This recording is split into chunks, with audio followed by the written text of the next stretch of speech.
అంటే వారు పాపంలో శాపంలో జీవిస్తూ లోక సంబంధమైన జీవితం జీవించినప్పుడు ఒక్కోసారి వ్యసనం వస్తుంది. అయ్యో నేను దేవుణ్ణి నమ్ముకున్నాను, పాపాలు చేయడం మానేశాను, అబద్ధాలు మానేశాను, మోసం మానేశాను, నేను ఉంటే తింటున్నాను లేకపోతే లేదు, నేను ఎంత యథార్థంగా ఉంటున్నాను, నేను అభివృద్ధి చెందలేదు. కానీ పక్కనోడు బాగా ఉంటుందా లేదా?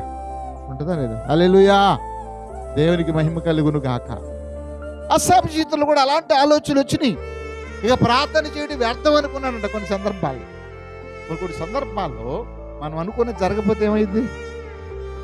ముఖం అంతా మాడిపోతే మూడీగా ఉంటాం, ఏదో బ్రతుకుతున్నాం అని బ్రతుకుతాం తప్ప లోపల ఆనందం ఉండదు, నిరుత్సాహం వచ్చేస్తుంది అండి. ఈ ఆసాపు జీవితంలో కూడా ఈ 77వ సంకీర్తనలో 3 విషయాలు 3 భాగాలుగా చేయొచ్చు దీన్ని. ఒకటి,